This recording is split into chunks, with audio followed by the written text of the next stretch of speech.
ବାପା ସେତେବେଳେ ସତ କହୁଥିଲେ। ଏ କଥା ମୋ ବାପା କହୁନଥିଲେ, ଆପଣମାନଙ୍କୁ ମଧ୍ୟ ଆପଣମାନଙ୍କ ବାପା କହିଥିବେ ଯେ ପୁଅ ଏବେ ସମୟ ଅଛି, ନିଜେ କିଛି ରୋଜଗାର କର। ମୁଁ ରୋଜଗାର କରୁଛି, ତୁ ଚଳି ଯାଉଛୁ, କିନ୍ତୁ କାଲି ଯେତେବେଳେ ମୁଁ ନଥିବି ସେତେବେଳେ ନିଶ୍ଚୟ ମୋ କଥା ତୋର ମନେ ପଡ଼ିବ। ଆଉ ସେତେବେଳେ ତୋ ପାଖରେ ସମୟ ନଥିବ। ଏବେ ସମୟ ଅଛି, ଟିକେ ପରିବର୍ତ୍ତନ ହୋଇଯା।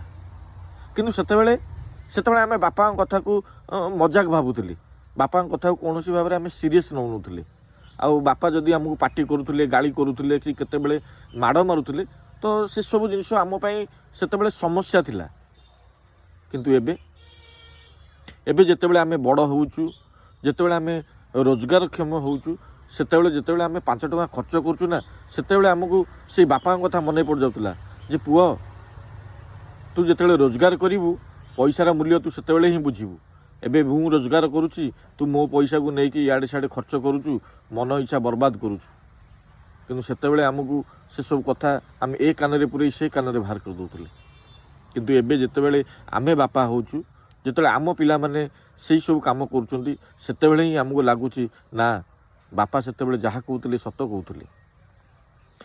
ବାପାଙ୍କୁ ସେତେବେଳେ ଆମେ ଅଳି କରୁଥିଲୁ ଯେ ବାପା ଆମକୁ ଏ ଜିନିଷଟା କିଣିକି ଦିଅ, ସେ ଜିନିଷଟା କିଣିକି ଦିଅ, ଆମକୁ ଘୋଡ଼ାଟା କିଣିକି ଦିଅ, ଆମ ହାତୀଟା କିଣିକି ଦିଅ, ଆମକୁ ଉଡ଼ାଜାହାଜ କିଣିକି ଦିଅ।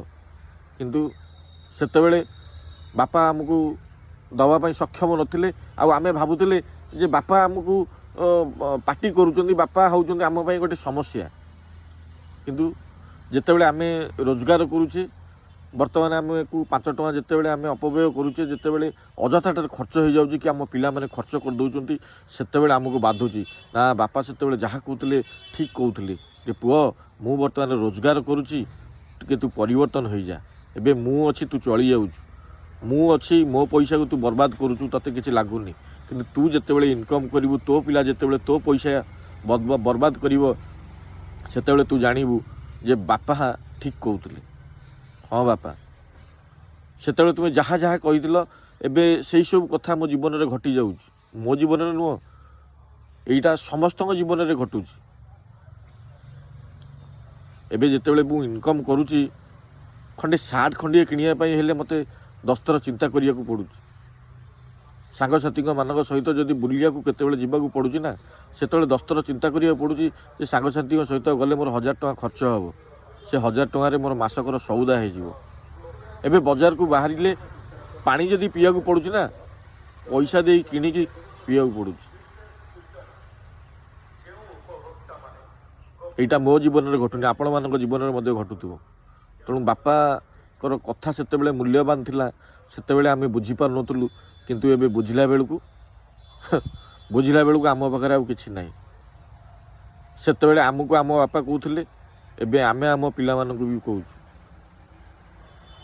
ଆମର ତ ବର୍ତ୍ତମାନ ବାପା ନାହାନ୍ତି, କିନ୍ତୁ ଯେଉଁ ଭାଇ ଯେଉଁ ଭଉଣୀମାନଙ୍କର ବାପା ବର୍ତ୍ତମାନ ଅଛନ୍ତି, ଆଉ ସେମାନଙ୍କୁ ଆକଟ କରୁଛନ୍ତି, ଆଉ ସେମାନଙ୍କୁ ଠିକ୍ ବାଟ ବତାଉଛନ୍ତି, ସେମାନେ ଟିକେ ସୁଧୁରି ଯାଆନ୍ତୁ, ବାପାଙ୍କ କଥା ମାନନ୍ତୁ।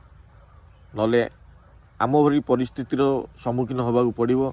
ଆଉ ସେତେବେଳେ ବାପାଙ୍କ କଥା ମନେ ପଡ଼ୁଥିବ, ବାପାଙ୍କର ପ୍ରତ୍ୟେକ କାର୍ଯ୍ୟ ମନେ ପଡ଼ୁଥିବ, କିନ୍ତୁ ବାପା ନଥିବେ ଆଉ ହାତ ଧରି ଆମକୁ ଆଗକୁ ନେବା ପାଇଁ।